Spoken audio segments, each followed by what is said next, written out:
আমন্ত্রিত মেহমান এবং সম্মানিত সুধী মণ্ডলী, আসসালামু আলাইকুম ওয়া রাহমাতুল্লাহি ওয়া বারাকাতুহু। সম্মানিত ভাই সব, যারা আমরা দীর্ঘদিন যাবৎ ইসলামী আন্দোলনের সঙ্গে জড়িত ছিলাম, আজকের দিনটা মোটামুটি বিরল উপজেলাবাসীর জন্য একটা ঈদের মতো, ঠিক তো নাকি? একটা ঈদের মতো। দীর্ঘ কতদিন যাবৎ এই জামাত ইসলামী নামটা এই ধরনের কোনো মাঠে ব্যবহার হয়েছে খেয়াল পড়ে না। এই ধরনের ব্যানার তৈরি হয়েছে, ব্যানার তৈরি করার পর এই ধরনের মাহফিল করছি, সেটা খেয়াল পড়ে না। সিরাতের কিছু আলোচনা হয়েছে ছোট্ট একটা গ্রামের মসজিদে 15-20 জন লোক নিয়ে, হয়তো একটা এশার নামাজের পর অথবা মাগরিবের নামাজের পর।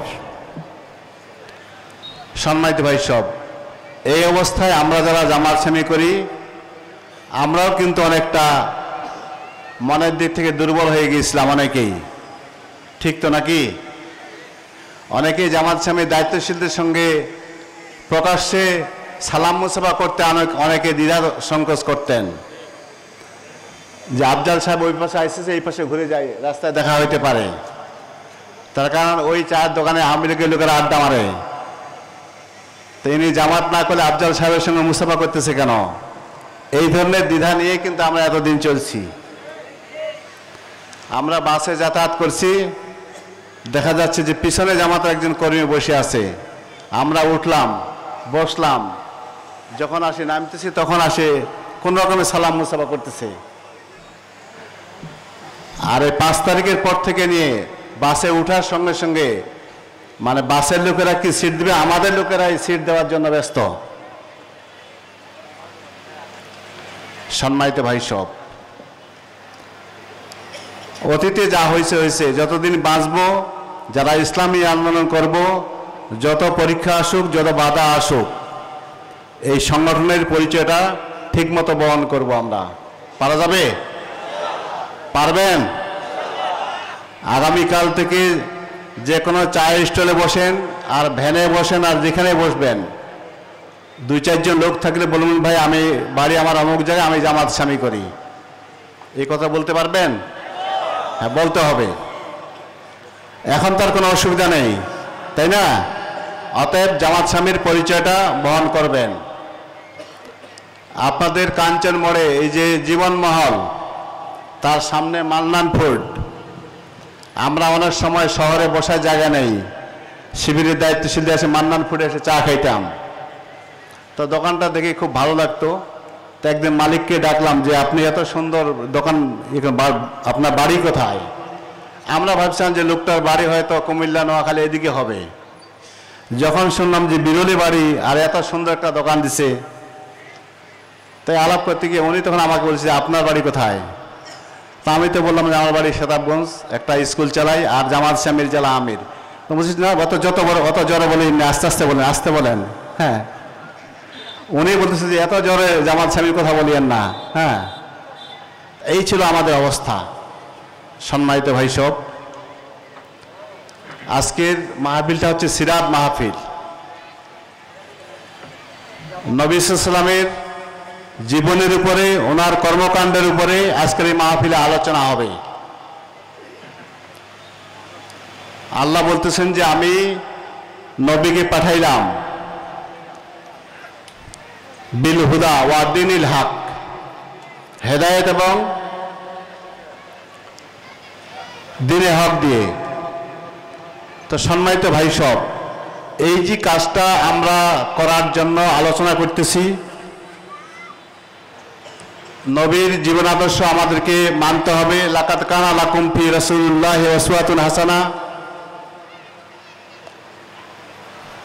আজকে যেহেতু স্টেজে প্রধান অতিথি বসে গেছেন, আমি আপনাদেরকে আল্লাহ রসুলের হাদিস থেকে 4টি পয়েন্ট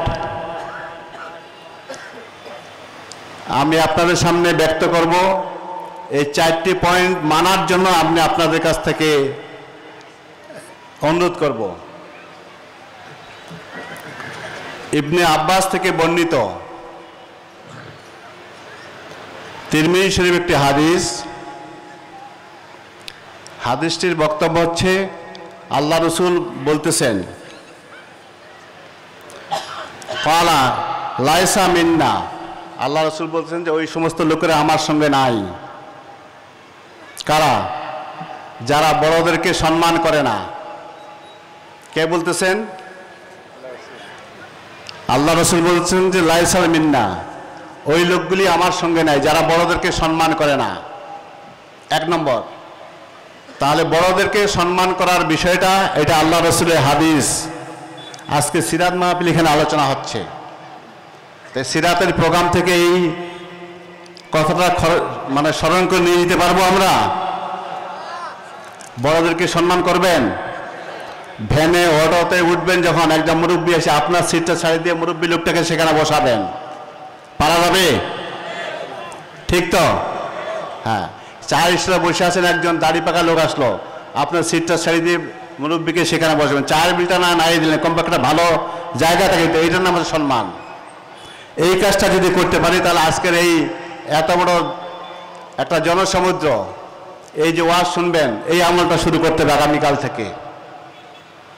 পারবেন না?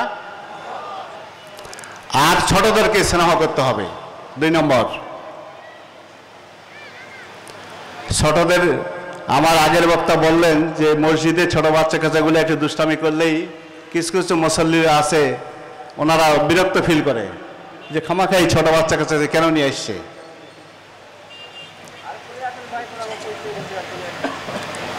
আমরা আমাদের পরিবারটাকে যদি একটা ছোট সংসার মনে করি, একটা রাষ্ট্র মনে করি, পরিবারে যারা আমরা বয়সে ছোট আছি তারা যদি মুরব্বীদেরকে ভালোবাসি, সম্মান করি, আর মুরব্বীরা যদি ছোটদেরকে স্নেহ করে, তাহলে ওই বাড়িতে কিন্তু ফিতনা ফাসাদ থাকবে না। ঠিক?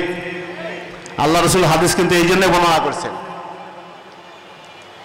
আর এই কাজটা যারা করতে পারে না তারা আমার সঙ্গে নাই, তারা আমার নয়।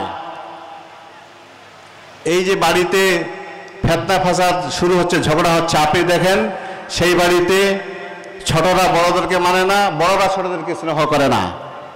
আপনি কি আলাপ করে দেখেন, এই ধরনের ঘটনার কারণেই একটা বাড়িতে সবসময় ঝঞ্ঝাট লেগে আছে। একটা বাড়ি গঠন করার জন্য আল্লাহ রসুলের হাদিস আমাদেরকে পালন করতে হবে। তৃতীয়টি হচ্ছে ভালো কাজের জন্য আদেশ, ইয়ামরুনা বিল মারুফ। আপনার ছেলেটা স্কুলে গেল, স্কুল থেকে ফিরে এসে দেখতেছে তাই একটা কলম নিয়ে গেছিল, আনার সময় 2টা কলম নিয়ে আসছে। ক্লাস 2তে অথবা 3তে পড়ে আপনি দেখলেন, দেখার পর আপনি চুপ থাকলেন, এই কাজটা তো ঠিক হলো না। যে আব্বু তুমি তো একটা কলম নিয়ে গেছো, 2টা কলম তুমি কোথায় পাইলে? যে যাক আজকে ভুল করে আনছো, আগামীকাল থেকে এই কাজটা করা যাবে না। এই ধরনের একটা সৎ কাজের জন্য আদেশ করতে হবে। একটু বড় হইলো তাদেরকে মসজিদমুখী করার জন্য চেষ্টা করতে হবে। আপনার পরিবারের লোকেরা হয়তো কাউকে মিথ্যা কথা বলতেছে অথবা ঠকাচ্ছে, এটা আপনাকে প্রতিবাদ করতে হবে, সংশোধন করতে হবে। এইভাবে যদি আমরা ভালো কাজের জন্য আমার পরিবারের লোকদেরকে উৎসাহিত করতে পারি, আমল করাইতে পারি, তাহলে আমাদের সংসারটা ভালো হবে, আর সামাজিকভাবে আমাদের সমাজটাও ভালো হবে। 4 নম্বর হচ্ছে আনিল মুনকার, খারাপ কাজের সঙ্গে জড়িত তাদেরকে আমরা বাধা দেই না। আপনার ছেলে কলেজ যাওয়ার সময় আপনার পকেট থেকে 50 টাকা নিয়ে চলে গেছে, আপনি আসি দেখলেন একটা 50 টাকা নোট নাই, নিজে চুপচাপ থাকলেন। তারপরের দিন 100 টাকা নোট বাইর করাবে, তারপরের দিন 500 টাকা নোট বাইর করবে, এরপরে আপনার পরিবার ক্ষতি সাধন করবে। এই যে খারাপ কাজ করতেছে, এখানে তাকে এটা করার জন্য নিষেধ করতে হবে যে তোমার কয় টাকা দরকার, তুমি আমাকে বলে নিয়ে যাও আমার কাছ থেকে। অনুরূপভাবে পরিবারের অন্যান্য সদস্যরা কেউ নামাজ পড়ে না, অথবা কারোর সঙ্গে ঝগড়া করতেছে, প্রতিবেশীর সঙ্গে। গ্রাম অঞ্চলে দেখা যায় যে একে অপরের বাড়িতে আমার পরিবারের সদস্য আরেকটা পরিবারের সঙ্গে ঝগড়া করতেছে, আপনাকে নিষেধ করতে হবে। আমরা পরিবারটাকে যদি এইভাবে সুষ্ঠুভাবে চালাইতে পারি, তাহলে আমাদের দ্বারাই একটা পাড়া, একটা গ্রাম, একটা ওয়ার্ড, একটা ইউনিয়ন এইভাবে সুষ্ঠুভাবে পরিচালনা করতে আমরা সক্ষম হব। এই সমাজে কি থাকতে হবে? ছোটরা বড়দেরকে সম্মান করবে, বড়রা ছোটদেরকে স্নেহ করবে, ভালো কাজের জন্য তাদেরকে উৎসাহিত করতে হবে, আদেশ দিতে হবে। আর যারা মন্দ কাজ করতেছে তাদেরকে সেখান থেকে বিরত থাকার জন্য নির্দেশ দিতে হবে। সম্মানিত ভাই সব, কয়টি কাজ বললাম? ছোটরা বড়দেরকে সম্মান করবেন, বড়রা ছোটদেরকে স্নেহ করবেন, ভালো কাজের জন্য আদেশ দিবেন, খারাপ কাজ থেকে বিরত রাখার জন্য বলবেন। এই 4টি কাজ আল্লাহ রসুল, আজকে যে সিরাত আলোচনা হচ্ছে আল্লাহ রসুলের একটা হাদিস।